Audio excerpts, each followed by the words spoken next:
Welcome to another story time, and today we're going to talk about the lost concert.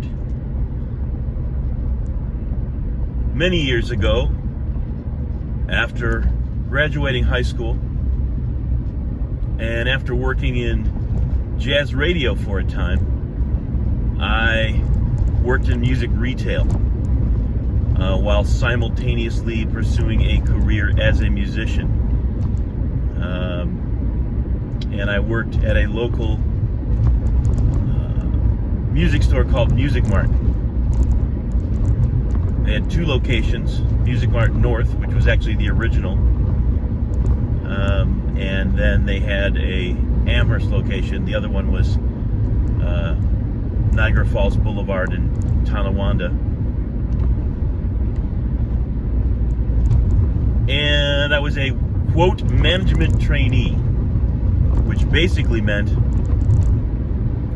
that me and another kid ran the store and had to do everything. And then at the very end of the month or the beginning of the next, we would see the manager, about the owner, about once a month. And that was when bills were due or coming due, and he would be panicking, he would be grumpy, he would be coming in and yelling, rifling through the cash register, haven't you sold anything yet, where's all the money? And then he'd disappear again for quite some time, and we wouldn't see him again for a month until he was coming in banging things around looking for money again.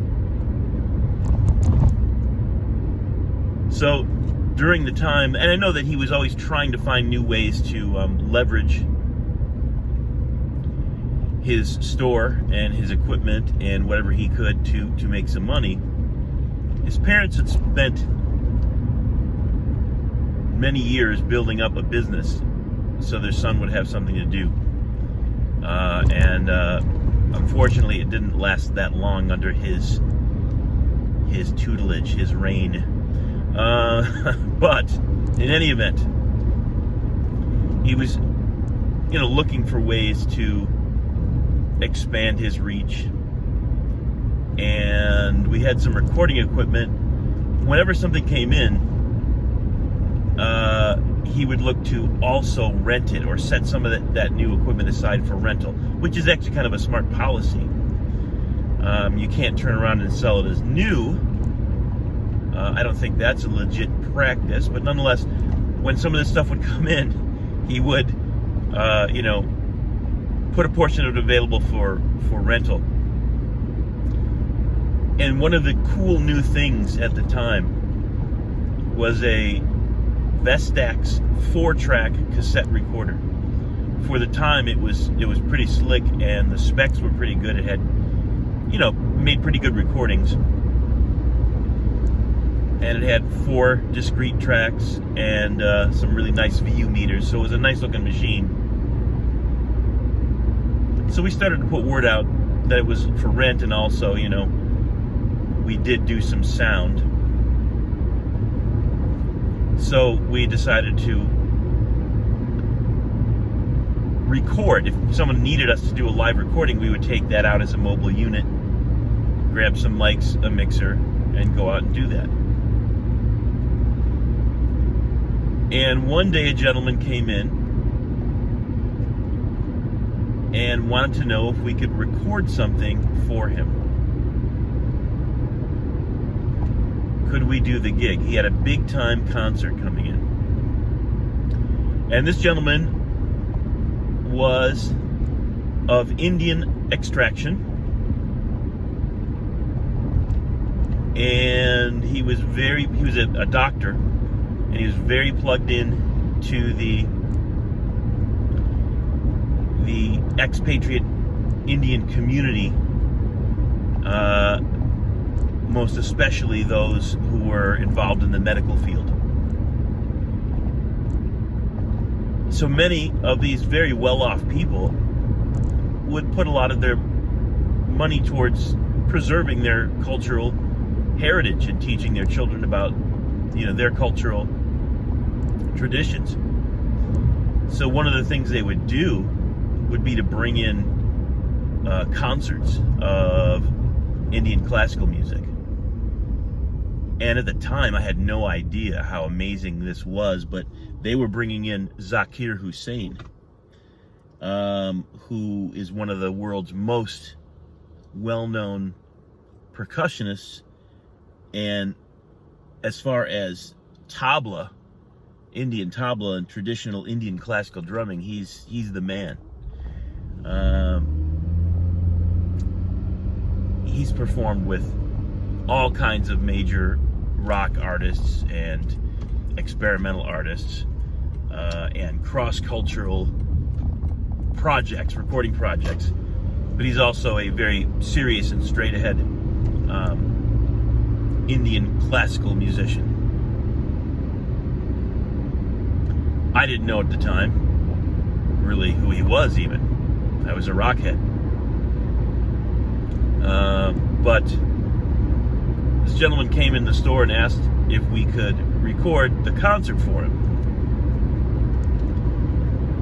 I had no idea if, at the time, I didn't really understand the business enough to know whether he had the appropriate clearances, agreements, everything in place to legitimately record the concert.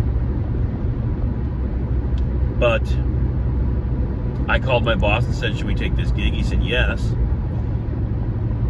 I didn't really feel confident doing it myself. I had done a little bit of recording and I had done a little bit of interning as a third-level audio assistant on some remotes at the radio station, which I've discussed in previous videos. But that type of high pressure, making sure that there was a recording and there was a backup, which, by the way, we didn't do, but we'll get to that later. That was a little out of my experience range at the time. But I had a friend named Mike who was going to UB. I had met him through playing in bands, and I had taken some courses there as well. And he was going to UB for recording technology. Hey, I'll ask my buddy, the engineer, who knows his stuff. And I said, Mike, you want to record this concert with me? It's at one of the Williamsville schools. You know, it's this, oh, great guy. Zakir Hussain, oh my gosh, yeah, do you know who that is? This will be great. So Mike and I work out a plan. We're going to take the Vestax recorder. We're going to go and record 4 tracks of live audio. We have all the gear. We have multiple cassettes. We didn't plan a backup system, which is key to this story. And by the way, if you're going to do live remote recording, that's something you really need to have in place. I learned that then, and for years now since, I have done lots of remote recording, both digitally and analog. And it's important to make sure that you have something to back up your recording. In other words, a secondary system. In case something goes south with the primary one, you haven't lost the concert. You haven't lost part of the concert. So me and Mike, the pro engineer guy, go and set up, and I'm basically just watching him and I'm helping him out and plugging stuff in and plugging in mics, and you know, we're getting ready for this amazing show. And it was.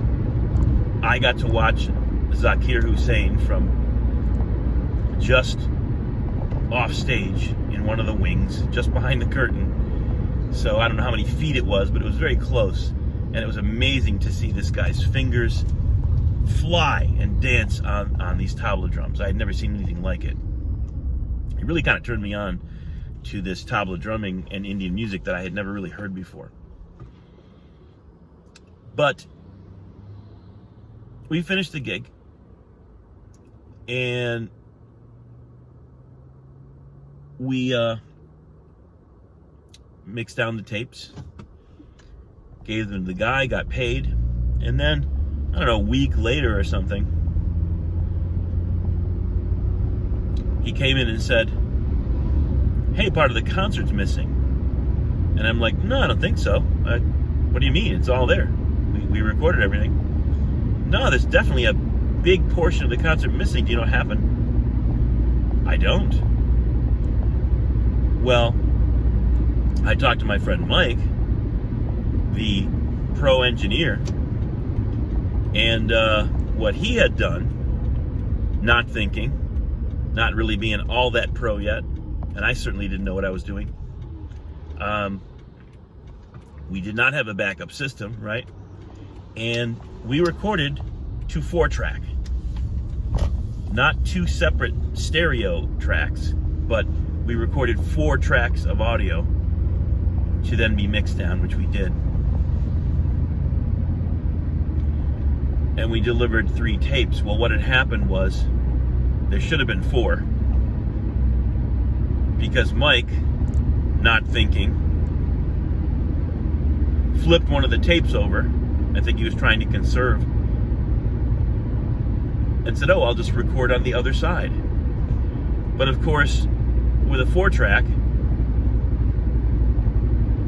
if you flip the tape over, I guess that's what it was. We were recording in stereo using just 2 channels. But anyway, he flipped it over, which erased the original side of the recording. So basically, we figured that out through a series of phone calls, and I had to my shame, to this day, just lie to the dude. No, it's all there. And he said, no, it's not. And I said, yes, it is. And he said, no, it's not. And I said, yeah, yes, it is. And there was no way he could really prove that anything was missing, because no one else had recorded it. And back then, nobody had a camera phone or a smartphone or any, even a decent video camera to capture this stuff with. So what he had was what he had. And I did learn a couple of lessons from that way, way, way back below those many years ago. One is be prepared. 2 is be over-prepared. So if you're doing a recording gig for someone and they're paying you, don't only have a redundant backup system, have 2 redundant backup systems. Secondly, I learned choose the right people and make sure they know what they're doing. If you're filling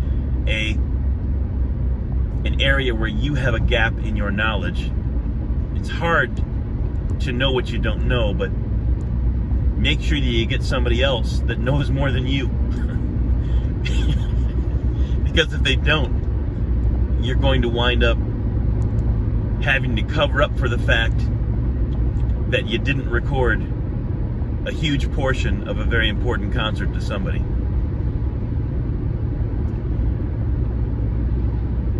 So that's the story of the lost concert. And that's our story for today.